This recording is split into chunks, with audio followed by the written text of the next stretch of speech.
제가 피부 나쁘다는 소리는 안 듣거든요. 많은 분들이 저한테 몇 개 쓰시는지 많이 여쭤보세요. 저 제품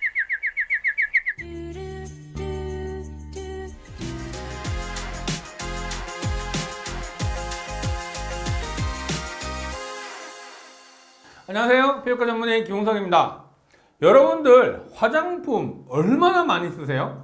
자, 보통 우리가 일단 기본적으로 화장품이라고 하면 클렌저부터 시작을 해서 토너, 에센스, 앰플, 로션, 크림, 영양크림, 자외선 차단제, 메이크업 베이스, 메이크업 이 전부 뿐만 아니라 미백크림도 들어갈 수도 있고요. 그 다음에 아이크림도 들어가기도 하고요. 팩도 하고 여러분들이 이 화장품들이 너무 많다 보니까 이거 어떻게 사용하면 돼요? 어떤 순서로 사용하면 돼요? 정말 많이 여쭤보세요. 자, 기본적인 원리는요. 물부터 기름입니다.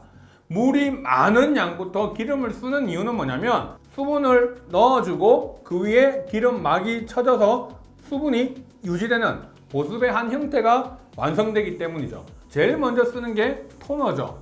에센스, 앰플, 세럼 이런 형태는 거의 비슷한 점도를 가지고 있는 수분을 잡아주는 형태고요.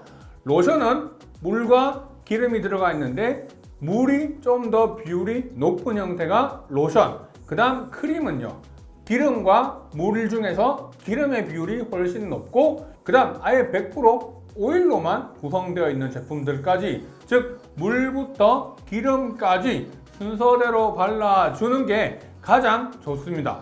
자, 그런데 여기에 몇 가지 변수와 여러 가지 궁금한 사항들이 생길 거예요. 아이크림이나 미백크림처럼 피부에 그 목적을 두고 사용하는 경우라고 하면 가급적이면 그 안에 들어가 있는 유효 성분들이 피부에 잘 침투되게 만들어주는 게 매우 중요하죠. 만약에 제품을 쓰는데 다 쓰고 그다음에 그 마지막 단계에서 크림을 쓰게 된다고 하면 물론 순서상으로는 분명히 맞지만요, 그 앞에 물기름 이런 것들이 계속 쌓여져 있는 상태에서 그 제품을 사용을 했을 때 과연 이 유효 성분들이 피부 안으로 잘 침투돼서 정말로 그런 효과를 나타낼 수 있을까에 대한 부분들은 잘 모르게 되는 거죠.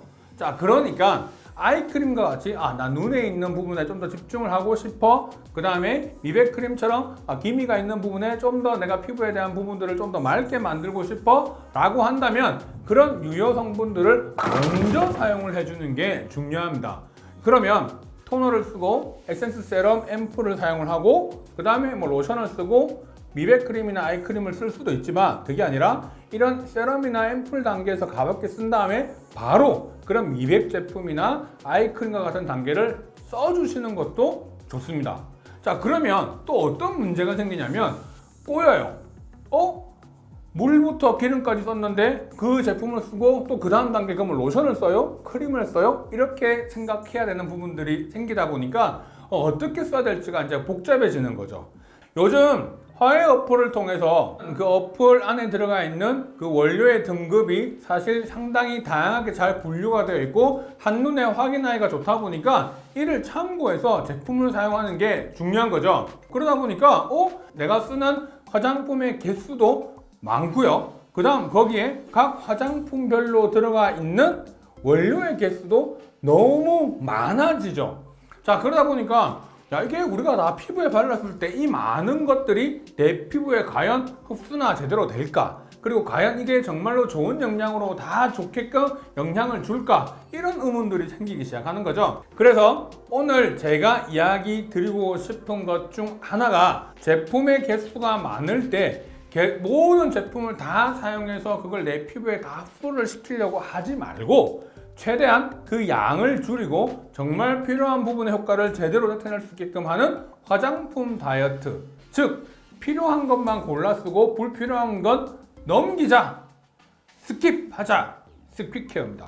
우리가 이런 화장품 다이어트를 하는 과정과 이런 스킵케어가 사실 요즘 가장 대두가 되고 있고 많이 활성화되고 있을 뿐만 아니라 해외에서는 한국에서 그런 걸 한대 라고 하면서 벌써 이슈가 되고 있어요. 자, 그러면 어떻게 하면 좋은지에 대한 부분들을 설명드리면, 저는 제품을 쓸 때 로션과 크림을 같이 쓰지 않는 게 좋다고 생각합니다. 로션은 물의 함량이 많고 기름이 적고요. 크림은 기름 함량이 많고 물이 적은 그런 제품이죠. 결국은 그 비율의 차이일 뿐인 거거든요. 그래서 굳이 보습을 하는데 로션을 쓰고 크림을 쓸 이유가 없습니다. 이 중에 하나를 빼는 거죠. 단계를 넘기는 거죠. 자, 그러면 내가 피부가 되게 건조해요. 자, 우리가 토너를 사용을 하고요. 앰플 에센스 세럼을 사용을 했어요. 그 다음에 굳이 로션을 쓰지 않고 크림 단계로 바로 한 단계를 넘어가면 하나를 뺄 수 있죠. 그럼 크림을 사용을 합니다. 자, 그렇게 했더니 건조한 게 큰 차이가 없어. 그러면 그걸로 끝인 거죠. 자, 그 다음에 그게 아니다. 내가 생각보다 너무 그것도 좀 더 당기는 느낌이 있어 라고 한다면 그 다음 단계에 있는 오일을 조금 더 떨어뜨려서 보습 단계를 완성하는 겁니다. 자, 그래서 요즘은 그보다 더 한 단계 앞으로 나가서요. 토너 사용 가볍게 하고요. 에센스 앰플 세럼을 쓴 다음에 로션이나 크림을 그냥 또 스킵하고요. 바로 오일을 쓰시는 분들도 계십니다. 왜냐하면 이미 세럼, 에센스, 앰플은 물이 많이 들어가 있는 제형이죠. 그 다음에 오일은 기름량이 엄청나게 많은 제형이기 때문에 이 단계만 쓰더라도 충분히 로션과 크림의 효과를 나타낼 수 있는 겁니다.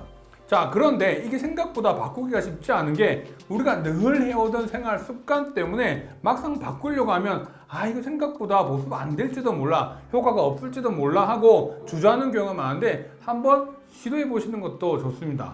그러면 미백 크림이나 아이크림을 언제 쓰면 되냐? 바로 그 사이에 넣으면 되는 거죠. 자, 그래서 전체적으로 제품의 개수를 줄이고 다이어트를 하는 게 사실 매우 중요한 부분입니다. 우리가 너무 많은 화장품에 노출이 되면 그 안에 들어가 있는 성분의 양도 많아지게 될 뿐만 아니라 그 안에 있는 모든 성분들이 내 피부에 전부 다 괜찮다라고 생각할 수만은 없죠.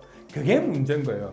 만약에 문제가 정말 생겼어요. 그렇다면 그 문제가 생긴 거에 대한 부분들을 찾아야 되는데 너무 많이 사용을 하고 있으니 내가 도대체 어떤 게 문제가 생겼는지를 파악하지도 못할 뿐만 아니라 실제로 거기에 대한 부분들을 찾는데 너무 오랜 시간이 걸리니까 다 중단을 해야 되거든요. 제품의 사용 개수를 일단 줄이는 게 사실 오히려 피부에는 건강할 수 있다는 겁니다.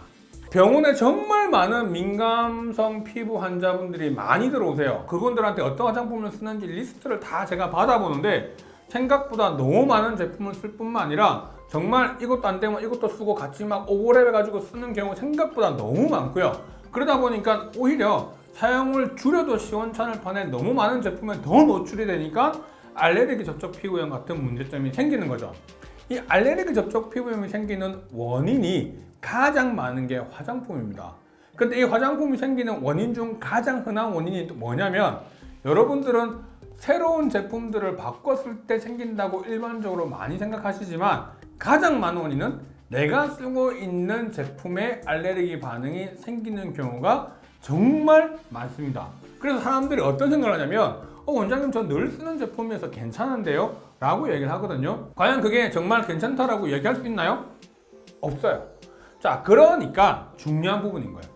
제품의 개수도 줄일 필요가 있고 제품의 전 성분의 합도 줄일 필요가 있고 단 그렇게 줄였을 때 충분한 보습, 충분한 기능만 제대로 잘 할 수 있다면 이미 그걸로 효과는 충분히 된 겁니다. 간혹 선크림을 바르고 난 이후에 다시 크림이라든지 뭐 에센스나 앰플을 뒤에 쓰시는 분들이 간혹 계시더라고요.